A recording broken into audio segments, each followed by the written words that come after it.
Couple of times in release I found that it reached a point where I felt I'm efforting in doing the release. A what thing? Efforting. Oh, efforting, yes. Yeah.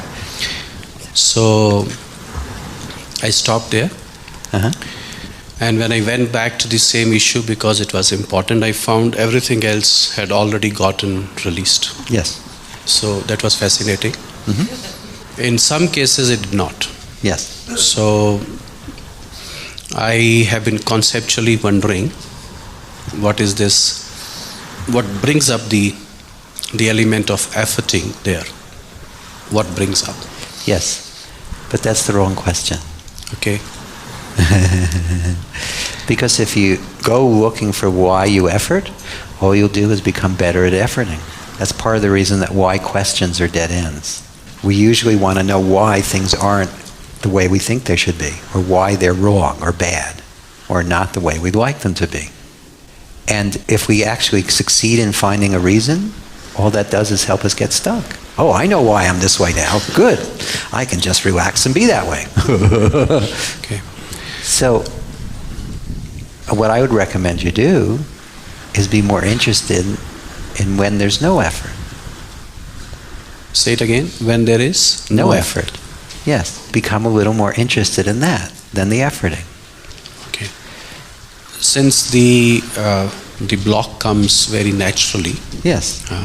Therefore, the tendency at that time has been either to work through it or work around it or stop the whole process.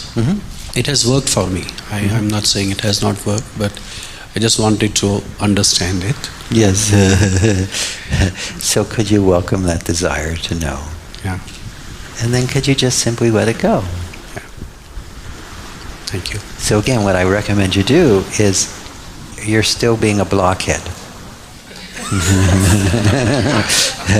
In other words, you're focusing on the blocks. Okay. Focus on the release. Okay. That will help even in those situations where there appears to be a block. Okay. Good. Thank you. You're welcome. Second point, I'm becoming more and more aware of the eternal now. Yes. And I'm experiencing a lot of emptiness, and which is also causing, making me aware of the tendency to fill in that emptiness. Yes. Yeah? That's right.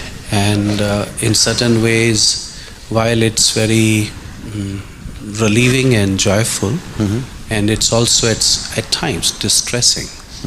What's distressing? The whole and the tendency to fill in that emptiness. Oh, okay. Yeah.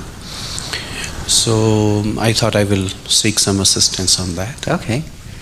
In this moment, is it feeling empty? When I focus on it, yes. Okay. If my awareness is here, yes. Okay, good. Now, check to see if that emptiness is already full. Can't say. Can't say? Okay, so just sit with it for a minute.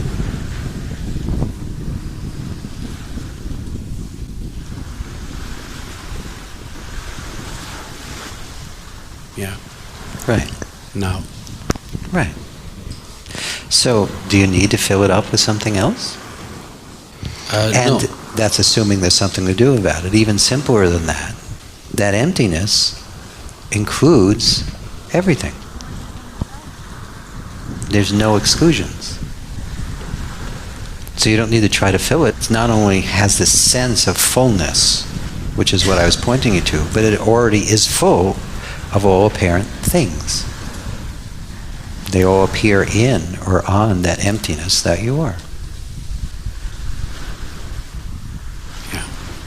I become aware of a habitual tendency of then I feel this whole anxiety, a mild one, not big one now, after releasing, that how would I accomplish some of the things which I'm very fascinated to accomplish.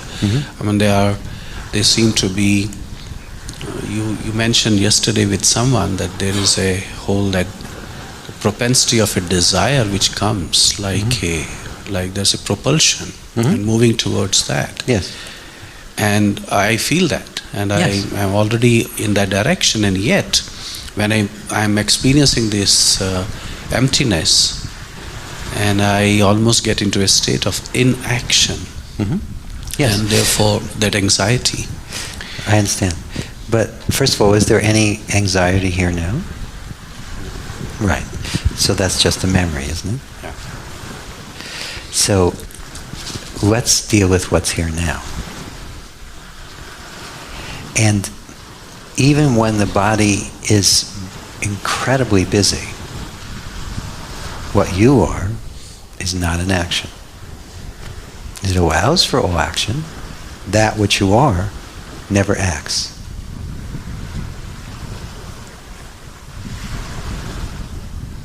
Yeah.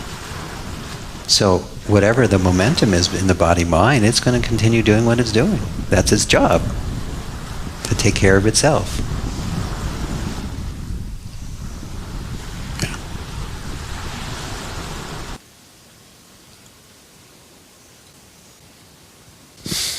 Yes? Yeah. Good. Yeah. Anything else? Not now. Thank you. Okay. Thank you so much.